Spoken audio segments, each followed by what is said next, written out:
제가 한 절 읽고 여러분이 한 절 읽고 이렇게 교독하도록 하겠습니다. 때에 다윗이 두 문 사이에 앉아 있더라. 파수꾼이 성문 위층에 올라가서 눈을 들어보니 어떤 사람이 홀로 달려오는지라.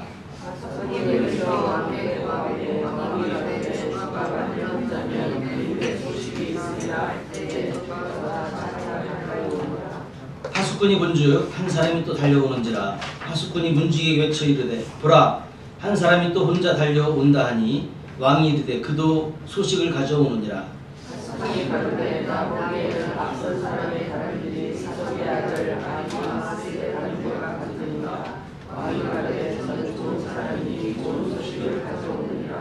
아히마아스가 외쳐 왕께 아뢰되 평강하옵소서 하고 왕 앞에서 얼굴을 땅에 대고 절하며 이르되 왕이 하나님 여호와를 찬양하리로소이다.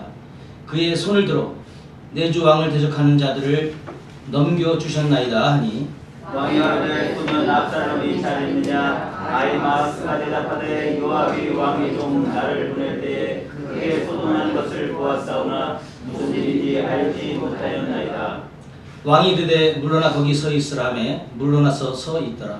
구스 사람이 이르러보아되 내 주 왕께 고할 소식이 있나이다. 여호와께서 오늘날 왕을 대적하던 모든 것을 갚으셨나이다. 왕이 구스 사람에게 묻되 젊은 압살롬은 잘 있느냐. 구스 사람이 대답하되 내 주 왕의 원수와 일어나서 왕을 대적하는 자들은 다 그 청년과 같이 되기를 원하나이다 하니 왕의 마음이 심히 아파 문으로 올라가서 그걸로 볼 때 말하기를 내 아들 압살롬아, 내 아들 압살롬아, 차라리 내가 대신 못 되면 압살롬 내 아들아 하였더라. 아멘. 우리 서로 한번 인사합시다. 오늘 잘 오셨습니다. 하나님 축복하시길 바랍니다. 이렇게 따뜻하게 앞뒤 옆을 돌아보시면서 인사하겠습니다.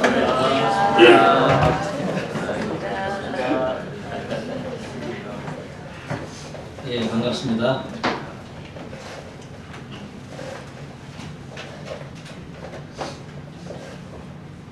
어저께도 하늘이 무척 높았었거든요. 오늘도 상당히 높아 보이죠? 5월의 하늘은 맑습니다. 상가들은 온통 생명의 신부를 뽐내고 삶에 지친 사람들을 부르는 것 같습니다. 5월은 아마 그래서 우리의 가정을 돌보는 가정의 달이가 아닌가 그런 생각을 해봅니다. 지난 주일이 우리 미국에서는 어머니 주일이었고요. 한국에서는 어버이 주일이었습니다. 가정의 주체는 부모라고 할 수 있습니다. 부모님이 건강하게 계시고 오래도록 자녀들을 사랑하는 마음으로 살아계신 그 가정이라면 참 화목하고 행복하게 보입니다. 한국에 가시면 고양시 화정에 성광교회라고 하는 침례교회가 있습니다.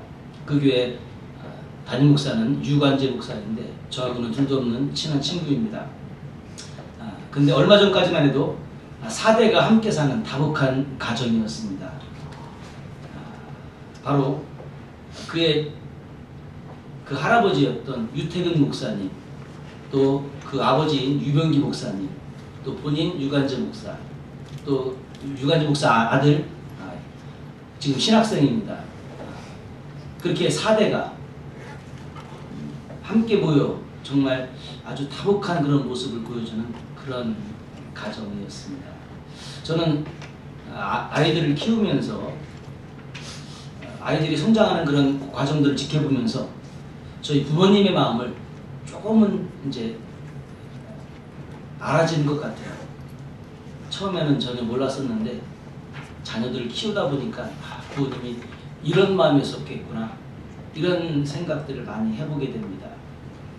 세상을 살아가며 생명을 다 해도 갚을 수 없는 그런 생명의 은혜가 3가지가 있다고 하죠.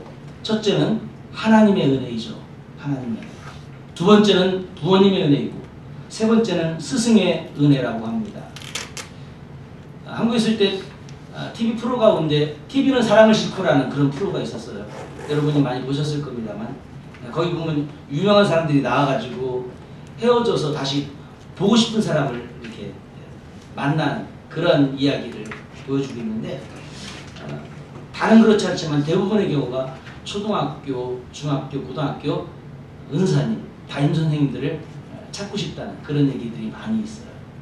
그래서 그분들이 내 생애에 있어서 참으로 아주 귀한 영향력을 많이 끼치신 분들인데 내가 이렇게 장성해서 잘 되기까지 사실 그분들의 보살핌과 그분들의 은혜와 사랑이 있었는데 그동안 너무나 그분들의 은혜에 대해서 보답을 못했다.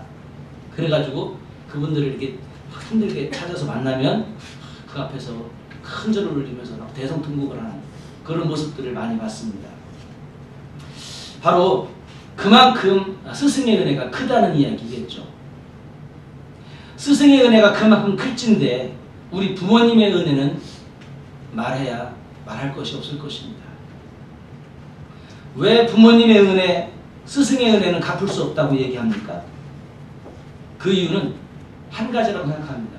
그분들의 은혜는 하나님의 은혜를 닮았기 때문에 그런 것 같습니다. 여러분, 하나님의 은혜를 갚을 수 있는 사람이 있습니까?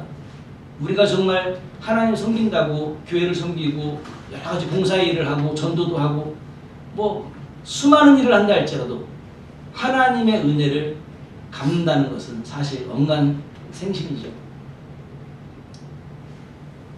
100분의 1, 1000분의 1, 만분의 1 아무리 갚는다 할지라도 하나님이 우리에게 베풀어 주신 그 은혜를 생각한다면 정말 그건 눈꽃만큼도 안 되는 작은 것일 것입니다.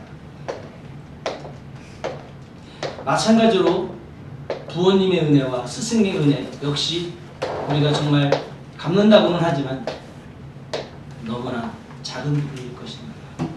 그래서 옛 어른들은 스승의 그림자는 밟지도 않는다. 이런 얘기를 하지 않습니까? 우리 인간의 최고의 윤리와 도가 무엇이냐? 그것은 바로 효다. 이런 얘기를 하지 않습니까?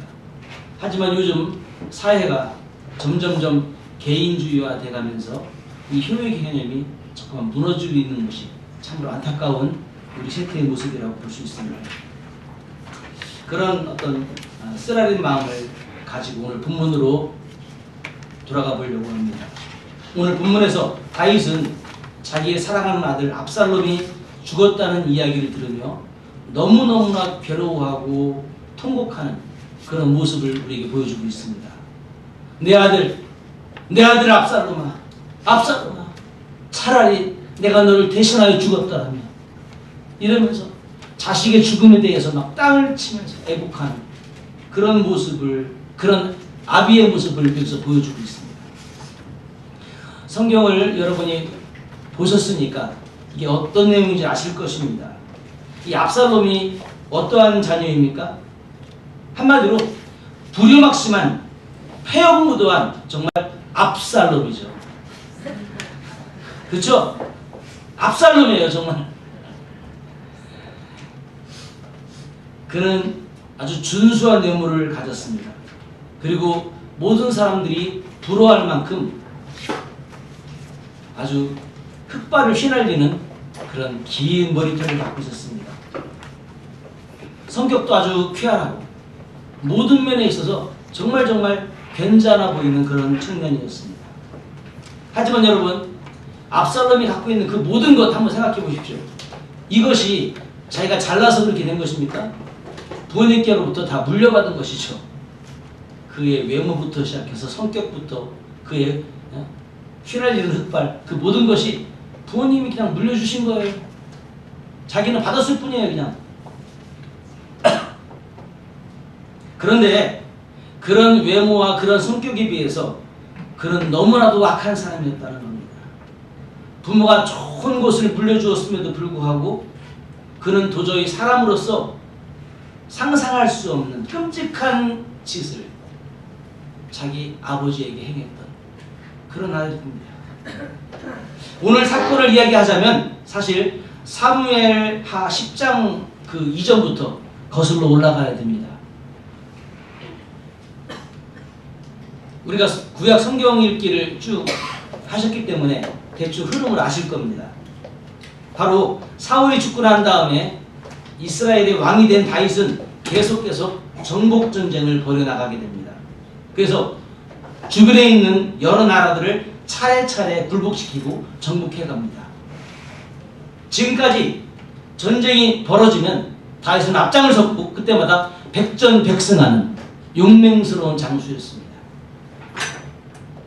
그러던 어느 날 드디어 암몬이라는 그런 자손들과 전쟁을 벌이게 됩니다. 지금까지 예를 본다면 전투가 벌어지면 다윗은 가장 먼저 앞장을 서가지고 군사들을 지휘하면서 그 전쟁을 이끌었던 그런 모습이었습니다. 그런데 이 암몬과의 전쟁이 벌어졌을 때 사무엘하 11장에 보시면 다윗이 전쟁터에 나가지를 않는 겁니다. 지쳤는지 아니면 꾀가 났는지 아니면 암몬 정도야 뭐 내가 안 나가도 늦거니 부하들이 알아서 잘 처리하겠지 이런 생각이 들었는지 뭔지는 모르겠지만 지금까지 모습과는 다르게 이 다윗이 전쟁에 나가지를 않고 늦게까지 늦잠을 자는 겁니다. 그리고 저녁에 일어나 왕궁 옥상을 거닐고 있었다라고 성경은 말씀하고 있습니다. 이 왕궁은 우리 문목사님께서 다 말씀하셨지만 예루살렘 언덕에 탁 자리 잡고 있어요. 그래서 부하들의 집은 다 밑에 있습니다. 그래서 한눈에 부하들을 다 감시할 수 있는 그런 시스템을 갖추고 있죠. 그래서 왕궁 옥상을 딱 거닐다 보면 어떻습니까? 밑에 부하들의 집이 다 보이잖아요. 이렇게 다 거닐다 보니까 어떤 여인이 목욕을 하고 있는 것이 한눈에 띄는 겁니다. 사람을 보내서 누군가 알아보니까 자기의 부하였던 우리아 사람, 햇사람 우리아라고 하는 사람의 아내라는 겁니다. 그 말을 들었으면 다윗이 그렇구나 하고 그쳤어야 되는데 사람을 보내가지고 그 여인을 데려오게 하는 겁니다. 자기 부하의 아내라는 말을 들었음에도 불구하고 그리고 그와 동침을 하게 됩니다. 자, 그리고 이어지는 사건으로 인해서 결국 자기를 위해서 전쟁터에서 목숨 걸고 싸우는 자기의 충복인 우리아를 아주 비열한 방법으로 전선의 제일 앞장에 서게 해가지고 죽게 만듭니다. 사실 이것은 간접살인 행위였습니다. 어마어마한 짓을 한 겁니다. 자기의 더러운 죄를 덮기 위해서 사람까지, 그것도 그냥 사람이 아닌 자기에게 목숨 걸고 자기를 지키려고 싸우는 자기 부하의 목숨을 아주 비열하게 뺏어버리는 그런 살인을 저지르고 만 것이었습니다. 이 사건으로 하나님은 나단 선지자를 통해서 다윗의 죄악을 책망하십니다. 아주 신랄하게 통렬하게 책망하시죠. 그리고 이 죄에 대한 대가를 그가 반드시 받을 것이라고 하는 하나님의 선고를 받게 됩니다. 그리고 시간이 흘러갔습니다. 그리고 시간이 흐른 다음 다윗의 여러 자녀들 가운데 셋째 아들이었던 압살롬이 자기와 어머니가 같은 누이 동생 다말을 범했다는 이유로 자기의 제일 큰형 암논을 끼워내가지고 자기 집으로 불러들입니다. 그리고 아주 잔인하게 살해해버립니다. 그런 다음 그는 아버지의 진노가 무서워서 블레셋 그술이라는 지방으로 도망을 치게 됩니다. 하지만 다윗은 아들 압살롬을 사랑했습니다. 그래서 3년 만에 다시 이 압살롬이 자기 고국으로 돌아오게 됩니다. 돌아와서 아버지를 만나 포옹을 하고 인사를 하고 보니까 이게 3년 전에 그 아버지의 모습이 아니에요.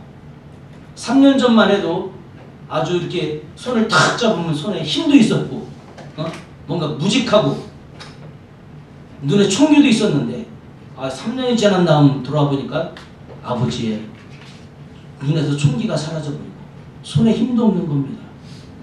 이거 봐라. 이 양반이 노인네가 다 됐네.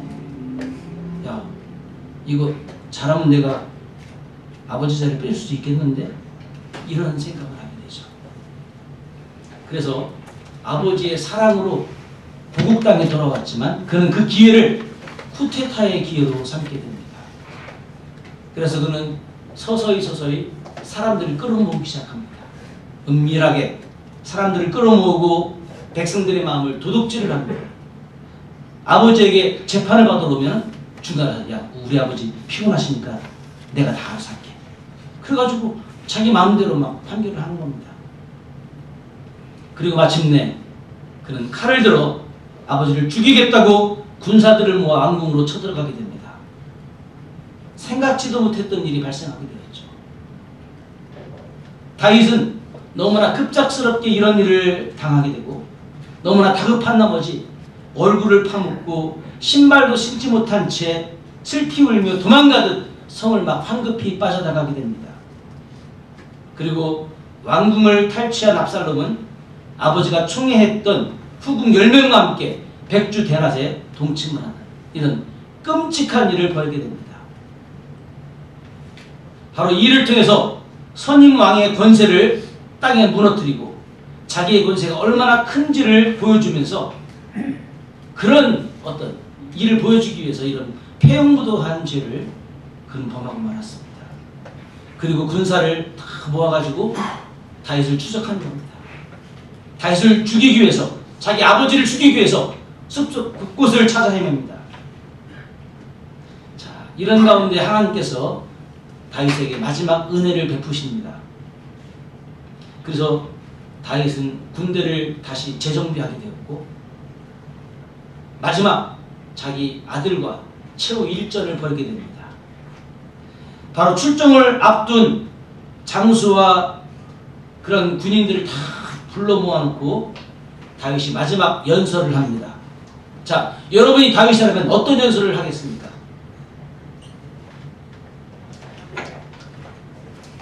폐역무도한 자식 압살롬을 산천원 앞에 끌고 와라. 내가 그놈을 갈기갈기 어떻게 하겠다. 아마 이런 말을 할 거예요. 그렇죠? 보통 사람 같으면 어떻게 그럴 수 있어요? 다른 사람도 아니고 자기 자식인데 자식이 아버지를 죽이겠다고 아버지의 후궁들을 막 백주 대낮에 그런 끔찍한 죄를. 그래서 출정을 앞둔 군사들에게 다윗은 장황하게 막 피를 토하면서 연설을 해야만 했었을 거예요. 그런데 성경을 보시면 그런 말이 써 있어야 했었어요. 하나도 없어요. 어떤 말 합니까? 한마디예요, 한마디. 여러분, 제발 부탁인데, 제발 부탁인데, 내 아들 압살롬을 너그럽게 대해주시오. 나를 봐서라도 제발 좀 너그럽게 대해주시오. 그의 목숨을 살려주시오. 이런 얘기를 지금 하고 있어요. 여러분, 이것이 사실은 부모의 마음이에요. 인륜적으로 본다면 하지 못할 짓을 자식이 범했지만 그럼에도 불구하고 아버지이기 때문에 부모이기 때문에 어떻게 할 수가 없는 거예요. 지금 그런 압살롬은 적의 장수이고 지금 이쪽 군사들은 그 아버지를 죽이려고 했던 압살롬을 대항하는 대항군들이에요. 그리고 다윗은 대항군의 수장이에요. 이런 상황에서 군사들에게 열심히 싸워라. 꼭 승리를 거둬와라. 이런 얘기를 해야 되는데 그런 얘기를 못하는 겁니다. 그리고 제발 좀 내 아들 압살롬을 너그럽게 대해주시오. 불쌍히 여겨주시오. 다윗은 그런 연설을 하고 있습니다. 가당치도 않는 그런 얘기지만 하지만 이것이 부모의 마음이었다는 겁니다. 하지만 전쟁터에 나갔던 압살롬은 그만 그가 자랑했던 흑발이 말을 타고 가다가 머리에 걸려가지고 머리가 나뭇가지에 걸려가지고 대롱대롱 매달리는 신세가 되었고 요압은 쫓아가서 그것을 잔인하게 죽여버립니다. 자, 그리고 드디어 반란군은 다 수습되기 시작했습니다. 이 기쁜 소식을 이제는 파발꾼이 왕에게 전하게 됩니다. 오늘 첫 번째 전령으로 온 사람은 사독의 아들 아히마아스라고 그랬어요. 성경에 보니까. 그렇죠? 아마 이 사람이 그 당시 그 나라 최고의 달리기 선수였나 봐요. 아마 그 당시로서는 세계 신기록 정도를 갖고 있던 그런 사람이었나 봐요. 그래가지고 아히마아스를 사실은 본인이 가서 전하겠다고 하는 것을 요압이 말려요. 처음에는. 그렇죠. 야, 너 이거 네가 가서 알린들 너한테 상이 하나도 없어.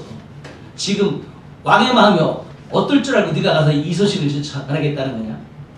말리는데 이 아히마아스는 대체 무슨 이유인지 아니면 마음속에 공명심이 있어서 그런지 자기가 긋고 가겠다고 하는 겁니다. 하지만 요압이 그를 아꼈기 때문에 다른 사람을 보내죠. 여기 보니까는 굿이라고 하는 사람을 보냅니다. 먼저 딱 보냈는데 이 아히마아스가 뒤늦게 그래도 자기가 가겠다고 해가지고 뒤에 출발했는데 얼마나 빨리 달리든지 먼저 달린 사람보다 휙 앞질러가 버렸어요. 자, 그렇게 하고 와서 왕에게 보고를 하는 겁니다. 폐하, 드디어 우리가 승리를 거뒀습니다. 모든 반란군을 진압했습니다. 그래? 그런데 내 아들 압살롬은 어떻게 됐니? 다윗이 묻는 것은 그래 애썼다 수고했다 이 말이 아니라 첫 마디가 내 아들 압살롬은 어떤데? 이 얘기예요 지금요. 사실 다윗을 위해 싸웠던 장수들의 입장에서는 군인들의 입장에서는 너무 서운한 얘기예요. 목숨 걸고 싸웠는데 아마 그 싸움 때문에 수많은 장병들이 죽었을지도 몰라요. 그렇죠? 그런데 다윗은 그들에 대해서 애썼다 수고했다는 말 한마디 없이 근데 내 아들은 어떤데? 이게 다윗의 일정입니다. 그러자 아히마아스가 슬쩍 모른 척하죠. 무슨 소란이 있었던 것 같긴 했는데 제가 잘 모르겠습니다. 그래 다윗이 너는 저쪽 가 있어라.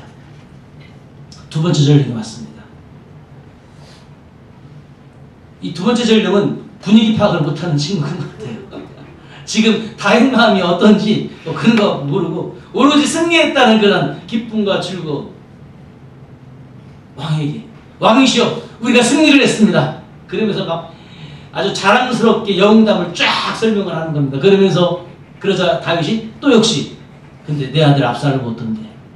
그러니까 이 전령이 무슨 말합니까?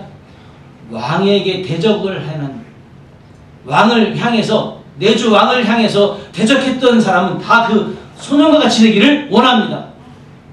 뭔 얘기예요? 죽었다는 얘기죠. 죽었다는 얘기. 자, 이 말을 듣자마자 다윗이 가슴을 치면서 내 아들 압살롬아 내 아들아 하면서 승리에 대한 그리고 승리를 보고한 그 전령한테 야 정말 너 애썼구나 이런 말 한마디를 해야 되는데 그런 말 없이 그냥 땅을 치면서 애국을 하면서 문으로 올라갔다고 성경은 그렇게 말하고 있습니다. 여러분 이것이 바로 부모의 마음이었습니다. 천하의 페르나 같은 자식의 죽음 앞에서 차라리 내가 너를 대신하여 죽었더라면 이러면서 애국하는 통곡하는 이 다윗의 모습 이것이 바로 부모의 모습이었다는 거죠. 사실 그렇지만 더 나간다면 이 마음은 바로 하나님의 마음인 줄 믿습니다. 우리 한 사람 한 사람이 하나님 앞에서 압살롬과 다를 것이 무엇이겠습니까? 하나님의 은혜를 그렇게 저버리고 망각하고 하나님을 향해서 원망하고 저주하고 우리는 압살롬과 다를 바가 없는 사람들 아니겠습니까? 그런데 하나님께서는 우리가 실패할 때마다 우리가 힘들어할 때마다 안타깝게 내 아들 아무개야 이러면서 가슴을 찌신다는 겁니다. 저는 오늘 본문의 말씀을 생각하면서 다윗이 품었던 부모의 마음 세 가지를 함께 나누려고 합니다. 첫째는 자식은 유일한 존재라는 마음입니다. 유일한 존재. 오늘 두 번째 파발꾼이 올 때 다윗은 먼저 묻습니다. 압살롬은 어떤데? 수많은 사람들이 전쟁터에 나갔습니다만 그 수많은 사람들이 문제가 아니라는 거예요. 지금 나의 관심은 오직 한 사람 누구? 압살롬에만 있다는 겁니다. 이 전쟁에서 이겼느냐 졌느냐 이거 문제가 아닙니다. 압살롬이 살아있느냐 죽었느냐 이것이 문제라는 겁니다. 이게 더 중요하다는 겁니다. 사진 한 장 보여줄까요? 한번 여기 이 사진에서 제가 어디 있을까요? 모르죠. 보입니까? 아휴, 훌륭하신 분이네. 여기 보니까 이게 제가 고등학교 졸업할 때 찍은 사진이더라고요, 이게요. 우리 그때는 저렇게 찍었어요. 참 해가지고. 담임 선생님 오른 하나 두 번째. 와, 훌륭하십니다. 훌륭하십니다. 훌륭하십니다. 우리 식구들도 모르는데 놈들이 알아. 제일 조그마잖아요. 아 이거 빨간 포인트. 근데 이거 왜 키웠어요? 부모님은 알아본다고. 저렇게 딱 보면 사람들이 누가 누군지를 거의 다 모르죠. 그 다음 사진 한번 볼까요? 이것도 군인들 사진인데요. 여기는 저 없어요. 근데 누가 누구라는 사실을 사람들이 알 수 있을까요? 몰라요. 근데 누구는 알아요? 부모님은 딱 보면 자기 아들이 어디 있는지 한눈에 딱 알아요. 이게 바로 부모의 마음이죠. 이게 부모. 세상에 수많은 사람들이 있어도 오직 하나 내 아들. 한눈에 알아요. 제가 저희 아들 군 입대해서 훈련소 그 수료식 하는 날 저희 집 사람하고 갔다 오지 않습니까? 거기 1000명이 넘는 수료생이 있었어요. 이럴 때 한번 자랑을 해야지. 저희 아들이 1000명 가운데 1등을 했다는 거 아닙니까? 1등. 1000명이 넘는데. 다른 사람들은 다 몰라도 저희는 한눈에 제가 우리 아들이구나. 보이더라니까요. 여러분, 이게 바로 부모의 마음이라는 겁니다. 자식은 유일한 존재라는 거예요. 유일한 존재. 자식을 10명 낳아도 부모의 마음이 자식 한 사람한테 10분의 1이겠습니까? 10명 자녀 한 사람 한 사람한테 너 10분의 1만큼, 너 10분의 1만큼, 그래서 10분의 10입니까? 아니에요. 10명이면 한 명 한 명한테 전부 다 100%씩이에요. 100%씩 다. 이게 바로 부모의 마음 아니겠습니까? 그죠? 10명 가운데 한 명을 잃어버렸어. 그럼 어떤 부모가 9명 있으니까 뭐 한 명 정도야 뭐 괜찮지 뭐. 에이, 없는 데 치지. 이런 부모 있어요? 없어요. 그런 부모 있다면 정말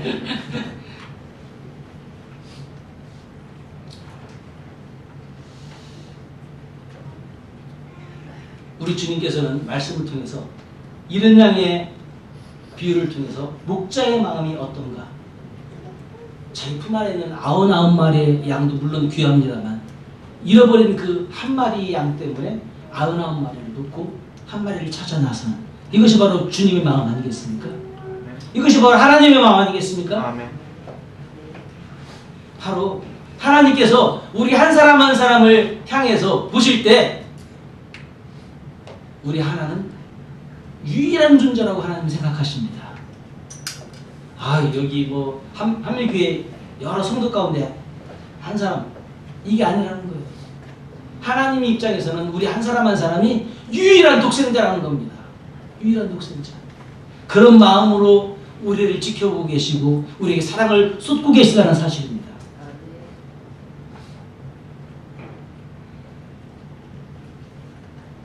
그 잃어버린 한 마리 양을 찾기 위해서 산을 넘고 물을 건너서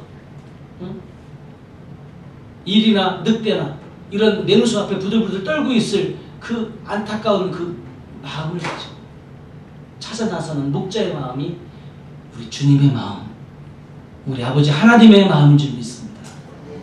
그 하나님께서 그런 심정으로 우리를 사랑하십니다. 부모님은 10명의 자녀를 기르면서도 오직 나 한 사람만을 사랑하듯 그렇게 키우십니다. 다른 자녀들이 보면서 눈치채지 못하도록 오직 너는 나 하나만의 자녀요, 가장 귀한 존재요. 가장 필요한 존재라는 것을 인식시키면서 우리를 기르신다는 겁니다. 이것이 바로 부모의 마음이고 우리 하나님의 마음이십니다. 제가 지난주에 이제 우버 라이드 하는 중에 어떤 집에서 콜에 와서 갔습니다. 갔는데 레이건 공항 가는 손님을 만났습니다. 머리가 허연 그런 그 할아버지가 큰 트렁크를 들고 오는 겁니다. 그래서 얼른 받아서 트렁크에 딱 싣고 있는데 조금 있다 문이 삐끄덕 열리면서 또 한 분의 노인분이 나오시는 겁니다. 그 노인을 딱 보니까 그 노인은 지금 밖에 있는 노인보다 훨씬 더 늙어 보이시는 노인이었어요. 조그마한 손가방을 들고 이렇게 나오시는 겁니다.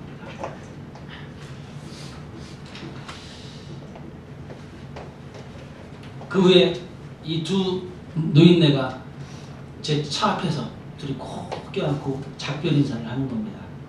작별 인사를 하는데 얼마나 한동안을 꼭 껴안고 지나게 하는지 제가 막 그 눈시울이 붉어지더라고요.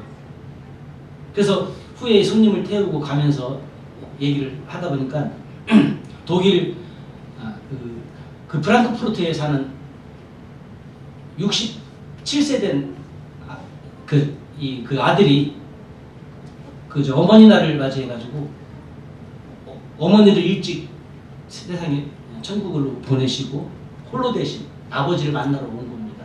그 아버지는 90살이었어요. 90살 아버지를 67세 된 아들이 만나러 온 거예요. 그래서 함께 어머니 날을 보내고 이제 다시 프랑크푸르트로 이 양반은 가는 건데 참 그런 얘기를 쭉 들으면서 아무리 나이가 많아도 부모는 부모고 자식은 자식. 글쎄 어떤 마음으로 포옹을 했겠습니까? 이 아들이 먼 길을 가면서 90살 되신 아버지를 홀로 남겨놓고 가면서 얼마나 마음이 내가 과연 또 볼 수 있을까? 뭐 이런 마음이 들지 않았겠어요? 그래서 그런 걸 생각하니까 막 마음이 칭하더라고요. 나이가 어려도 늙어도 자식은 유일한 존재라는 사실을 다시 한번 새삼 느끼는 그런 시간이었습니다. 하나님을 생각해도 어쩌면 하나님은 천하에 수많은 사람들이 있는데 수많은 거듭난 백성들이 있는데 나 한 사람만을 사랑하는 것처럼 나한테 다가오시는지 모르겠어요. 솔직히 제가 말씀드리지만 여러분 모두는 겉절이에요. 하나님은 저만 사랑하세요. 믿습니까? 여러분은 겉절이라니까요. 저만 사랑해요. 하나님은. 이게 바로 하나님입니다. 우리 한 사람 한 사람한테 난 정말 너만 사랑해. 정말 너만 사랑한다니까 확인시켜 주시고 보여주시고 체크해 주시고 얼마나 감사한지. 바로 이런 하나님의 사랑을 여러분 날마다 잊지 않고 사시기를 간절히 축복합니다. 두 번째로 볼 수 있는 부모의 마음은 부모는 자식이 잘못한 것을 전혀 기억지도 않는다는 겁니다. 세상에 수많은 사람들이 인간관계를 맺고 살아가지만 분명한 것이 한 가지가 있어요. 부모가 아닌 다른 사람은요, 누구라도 심지어는 형제지간이라도 10가지 잘하다가 한 가지를 못하면 그것 때문에 관계가 깨어지고 만다는 사실입니다. 그리고 죽이네 살리네 하면서 서로 원수가 된다는 겁니다. 이게 좀 부끄러운 얘기지만 저희 아버지 형제가 10남매입니다. 저희 아버지가 제일 장남입니다. 근데 저희 아버지가 너무나 일찍 세상을 떠나셨어요. 저는 아버지 얼굴을 본 적도 없습니다. 그래서 저는 본의 아니게 우리 집안의 장손이 되었습니다. 그런데 제가 우리 집안 식구들 명절 때마다 무슨 행사 때마다 모일 때 요즘은 뭐 다들 이제 천국 갈 날이 멀지 않아서 힘이 빠져가지고 못하는데 제가 젊었을 때만 해도 죄송합니다. 제가 젊었을 때만 해도 이런 말씀드려서 우리 권사님의 장사님 앞에서는 아무것도 아니지만 제가 한참 20대 30대 때만 해도요 식구들이 모이기만 하면 싸우는 거예요. 삼촌들하고 부부들하고 막 머리 끄덕이 잡고 접시장 날아다니고 어떤 무슨 일이 있어서 식구들이 모이는 날은 싸우는 날. 늘 기억하고 있어요, 저는. 그러니까 10가지 잘하다가도 그 한 가지 때문에 죽이네 살리네 하면서 싸우는 겁니다. 피를 나는 형제지간임에도 불구하고.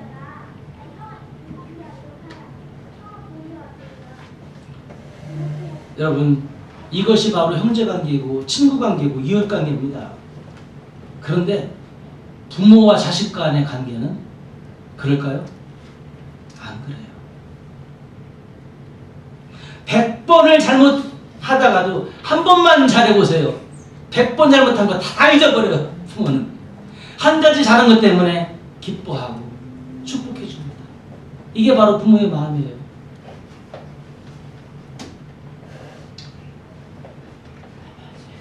네가 언제 잘못했느냐?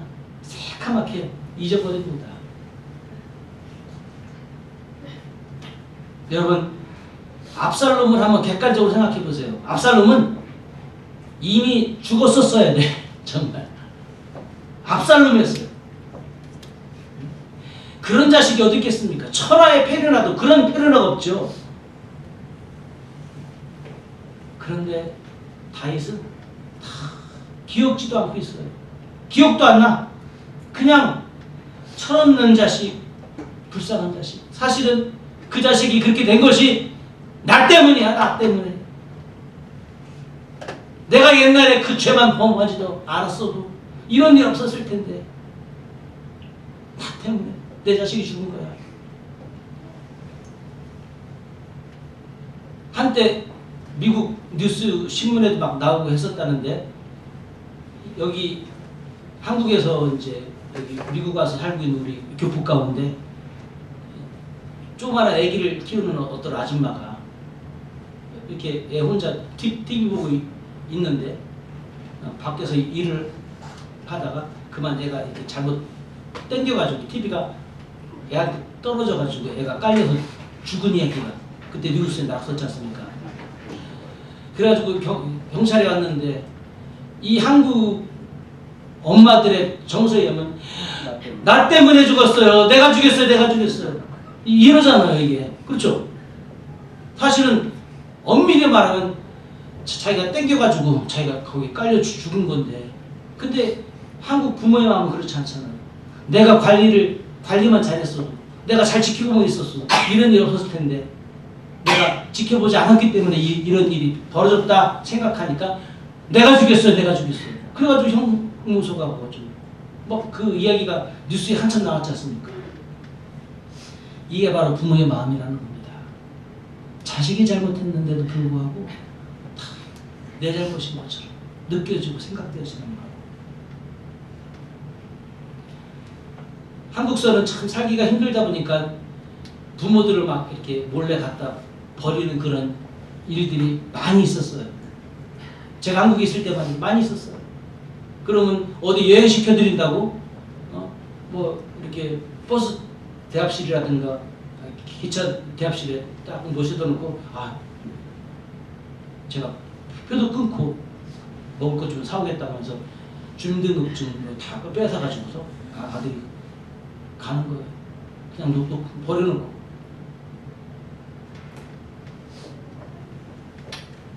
이런 일이 비일비재한데, 그런 부모들이 이제 후에 막 시설에서 나와가지고 집이 어디냐, 주소가 어디냐, 전화번호 뭐냐 물으면 집도 모르고 전화번호도 모르고 아무것도 모른다. 다 모른다는 거야. 다 모른다는 거야. 계속 그래도 왜 모르겠냐고 한번 생각해 보시라고 아무리 해도 그냥 무조건 모른다라고 딱 잡아떼는 거예요. 그러면 노인 시설로 이제 그분들을 보내게 되는데, 이게 바로 부모의 마음이에요. 안다고 해가지고 말을 해버리면 우리 자식들 오죽 힘들었으면 나를 왜 여기다 갖다 버렸을까? 그 자식들한테 피해를 줄까봐 모른다.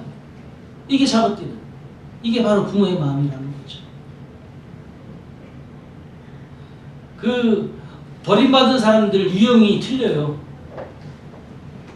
그 자식들이나 자기 친구나 형제나 부모들한테 버림받은 사람은 날짜, 기억, 모든 걸 다 해요. 내가 언제 어디에서 내가 버림을 받았다. 그런데 자식들에게 버림받은 부모는 전혀 말을 하지 않는다. 바로 부모는 자식이 잘못한 것을 전혀 기억하지 않는다. 똑같이 벌을 받았는데 아내나 남편이나 부모에게 버림을 받은 사람은 다 기억하는데 자식에게 버림받은 부모는 이렇게 다르다는 겁니다. 이 모습은 하나님께서 우리의 죄악을 하나도 기억지 않는 모습과 똑같습니다. 히브리서 10장 17절에 보니까 또 저희 죄와 저희 불법을 내가 다시는 기억지 아니하리라고 했습니다. 우리가 하나님 앞에 수많은 죄를 하루에도 수십 번씩 수백 번씩 죄를 지면서 살아가는데 하나님은 우리의 죄가를 도말하시고 기억지도 않는 그런 하나님이십니다. 그 하나님의 은혜와 사랑, 바로 이 부모님의 사랑은 이런 하나님의 은혜와 어쩜 이렇게 닮았는지 모르겠습니다. 우리는 이런 하나님의 은혜를 다시 한번 생각하는 귀한 성도가 되어야 될 줄 믿습니다. 한 가지 더 말씀드린다면 부모의 마음은 자녀가 잘 되기를 바라는 마음입니다. 그러하기 때문에 폐역무도한 자식이라도 그 아들이 죽었을 때 내가 너를 대신하여 죽었더라면 하고 통곡하는 다윗의 모습을 보여주고 있는 겁니다. 많은 부모들이 자식이 잘 되는 일이라면 무슨 짓이라도 하는 것이 부모의 마음입니다. 이게 좋은 예는 아니고 올바른 예는 아니지만 한때 한국에서는요, 강남 사는 엄마들이 자기 아이들 좋은 공부 시킨다고 파출부는 물론이지만 더 나가서는 몸도 팔고 이래가지고 돈을 벌어서 자기 자식들 과외비 갖다 대고 이런 일들이 막 있어가지고 신문 뉴스에 막 떠들썩하게 나오고 이런 일이 있었습니다. 무슨 짓이라도 하더라도 자식 뒷바라지를 하겠다는 거예요. 아마 미국에 온 수많은 우리 교포들 가운데 태반이 자식 잘 되기를 소망하는 그런 마음으로 결정했을 겁니다. 참 마음 아픈 그런 모습인데 하지만 부모의 마음은 거기까지 간다는 겁니다. 부모의 마음.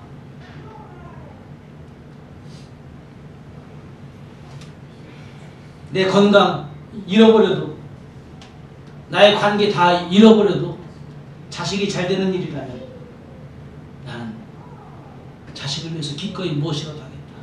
이것이 바로 부모의 마음입니다. 제가 지난주에 진짜 사나이를 봤습니다. 진짜 사나이 보니까 훈련을 마치고 온 병사들 모아놓고 주임 상사가 인성교육을 시키는 겁니다. 인성교육 시간에 이런 질문을 합니다. 만약 내게 주어진 시간이 1년밖에 없다면 너희는 어떠한 선택을 하겠느냐? 첫째, 1번 꿈을 향해서 달려나가겠다. 2번 5억을 받겠다. 이 둘 중에 한 가지를 선택한다면 너희들은 어떻게 하겠느냐라고 하는 질문이었습니다. 그러자 거의 모든 병사들이 예외 없이 꿈을 향해서 나가겠다고 했습니다. 내 생명이 1년밖에 안 남았는데 그런데 언제 이룰지 모르는데 다들 꿈을 선택했어요. 그래서 그게 다 끝나니까 이 주임 상사가 비디오를 하나 탁 틀어주는 겁니다. 비디오를 딱 보니까 그 장병들의 부모님들이 쭉 나오는 겁니다. 부모님들과 이 인터뷰를 똑같이 했어요. 앞으로 생이 1년밖에 남지 않았는데 꿈을 이루겠습니까? 5억을 받겠습니까? 라고 하는 질문 똑같이 했어요. 부모들이 하나같이 똑같이 다 답변을 했어요. 뭐라고? 5억을 받겠습니다. 왜요? 자식을 위해서. 자식들의 꿈을 이뤄주기 위해서. 자식들, 우리 아들이 이러이러한 소망이 있는데 내가 너무 어려워서 그 소망을 하나도 이뤄주지 못했어요. 나는 5억을 받아서 우리 자식의 꿈을 이루겠습니다. 여러분, 이것이 부모의 마음이라는 겁니다. 그래서 성경은 말합니다. 부모의 마음은 하나님의 마음이라고. 그래서 정말 바른 이유가 무엇이냐? 내 부모를 공경하라. 이것이 옳으니라 분명히 가르쳐주고 있습니다. 여러분, 주의 말씀을 우리는 깊이 생각해 봐야 됩니다. 부모의 마음 하나님 마음인데, 부모의 사랑 하나님 사랑인데, 여러분 그 부모님을 어떠한 효를 지금 해드리고 계십니까? 성경은 그 부모님께 공경하라고 말씀하고 있습니다. 공경의 정의가 무엇입니까? 그것은 사랑하라는 겁니다. 사랑하라는 겁니다. 그런데 사랑하라는 말을 잘못 오해하는 사람들이 있는 것 같아요. 그래서 어떤 사람들은 사랑하라는 말을 불쌍히 여기는 그런 마음을 가지고 사랑하는 사람이 있습니다. 여러분, 불쌍히 여긴다는 말이 무슨 말입니까? 불쌍히 여긴다는 말은 강한 자가 약한 자를 어여삐 본다는 겁니다. 그냥. 좀 많이 배운 자가 못 배운 자를, 많이 가진 자가 못 가진 자를 좀 불쌍히 여긴다는 그런 뜻이 있는 겁니다. 그러니까 이게 하나님께서 우리 인생들에게 하실 수나 있는 것이 바로 불쌍히 여기는 마음이에요. 사실은. 그렇죠? 네. 그런데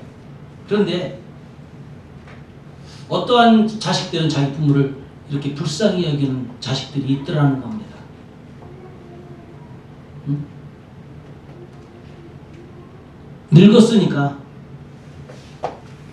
부모님이 불쌍해서, 지금 수입도 없으니까 부모님이 불쌍해서 용돈 몇 푼 집어드리고 음식 좀 사다 드리고 이것으로 내가 효를 다했다. 이런 생각을 하는 자식들이 있다는 겁니다. 이건 잘못된 그런 사랑의 모습이죠. 부모님께 불쌍히 여기는 마음을 가져서는 안 되는 겁니다. 성경적으로 본다면 공경하는 마음을 가져야 되는 겁니다. 공경하는 마음. 불쌍히 여기는 마음이에요. 불쌍히 여기는 마음은 하나님께서 우리에게 주시는 마음이죠. 우리 한 사람 한 사람을 불쌍히 여기시고 긍휼히 여기셔서 우리를 죄악에서 구원하셨고 죄 백성 삼으셨고 천국 백성 삼으신 줄 믿습니다. 그렇죠? 우리는 부모님께 불쌍히 여기는 자가 아니라 공경하는 자가 되는 겁니다. 공경이 뭡니까? 우러러본다는 말입니다.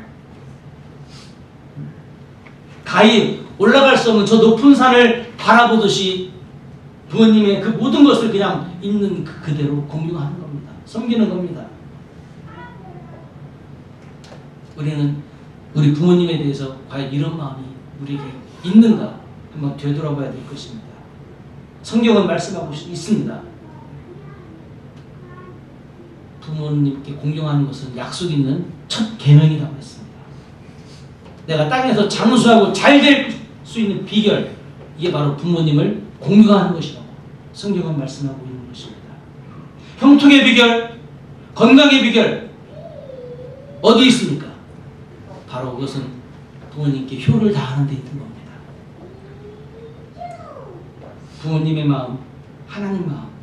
그래서 우리는 다시 한번 겸손하게 부모님의 그런 은혜를 되돌아보는 그런 이 시간이 되었으면 정말 좋겠습니다. 하나님을 공경하듯이 부모님께 공경할 수 있다면 거기에 영원한 승리와 축복이 있는 줄로 믿습니다. 이제 5월을 보내면서 정말 우리 사랑하는 자녀들을 위해서 한평생 모든 걸 다 헌신하시고 우리 부모님의 마음을 다시 한번 되돌아보면서 그런 부모님을 또 우리에게 허락하신 하나님의 은혜를 다시 한번 깊이 생각하면서